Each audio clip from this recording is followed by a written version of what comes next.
Friends, நீங்க பார்த்துருக்கிறது solo Singh channel. எல்லாரும் எப்படி இருக்கீங்க? நான் இப்போ நெய் செய்ய போறேன். கொஞ்சம் கொஞ்சம் பால்ல இருக்கிற ஏடெல்லாம் எடுத்து இப்போ நெய் செய்ய போறேன். பாருங்க ஃப்ரெண்ட்ஸ் எப்படி செய்யறதுன்னு. ஏடெல்லாம் எடுத்து மிக்ஸி ஜார்ல போட்டு கொஞ்சம் கொஞ்சமா அரைச்சி எடுத்துக்கினேன். 5 டப்பால நான் சேர்த்து வச்சேன். இது வரையும் 6 மாசமா. முதல்ல எடுத்த ஏடு முதலே பாதி வெண்ணெய் எடுத்துட்டேன். அதே தண்ணியில போட்டு இப்போ அரைச்சி வச்ச அந்த வெண்ணெய நல்லா கழுவி எடுத்துக்கினேன். இத பாருங்க ஃப்ரெண்ட்ஸ். நல்லா உருண்டையாவும் வரும். இப்போ நான் கொஞ்சம் எடுத்து காட்டுறேன் எப்படி வருதுன்னு. பாருங்க ஃப்ரெண்ட்ஸ். இப்போ உருண்டையா நான் எடுத்து காட்டுறேன் எப்படி வருதுன்னு பாருங்க ஃப்ரெண்ட்ஸ். இது முதல்ல எடுத்து வச்சது பாதி எப்படி இருக்குதுன்னு பாருங்க ஃப்ரெண்ட்ஸ். இதில் நல்லா மஞ்சள் அது பாருங்க உருண்டையா அழகா வந்துருக்கு. நல்லா திக்கா எல்லோ கலர்ல இருக்கு பாருங்க ஃப்ரெண்ட்ஸ். எவ்வளோ அழகா இருக்கு. எல்லாமே எடுத்து வெண்ணெயை கேஸ் ஆன் பண்ணி வச்சிட்டேன். இது கொஞ்சம் அடி பிடிக்காம இருக்கணும். இது எனக்கு தேவைப்படலை, அதனால நான் அப்படியே விட்டேன். இந்த பாலை பட்டர் மில்க்குன்னுவாங்க. இது அடி பிடிக்கும். கொஞ்சம் அடி பிடிக்காம இருக்கிறதுக்கு கரண்டி போட்டு நம்ம ஆட்டிக்கிட்டே இருக்கணும்.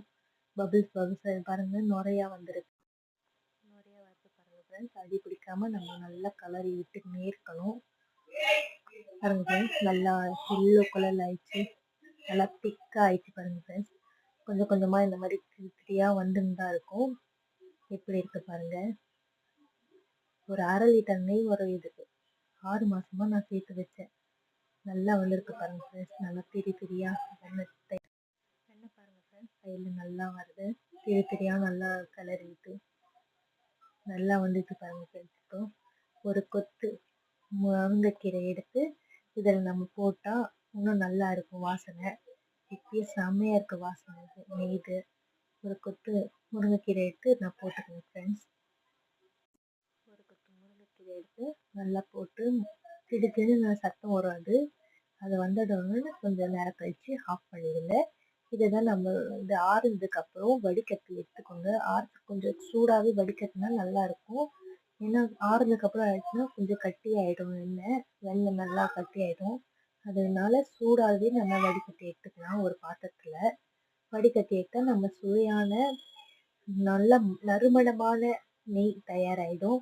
இப்போ பாருங்க நம்ம ஆஃப் பண்ணி நம்ம வெண்ணெயும் நல்லா தயாராகிடுச்சு. லைக் பண்ணுங்க, சப்ஸ்கிரைப் பண்ணுங்க, நம்ம சோலோ சிங் சேனலை ஃபாலோ பண்ணுங்க. Thank you friends.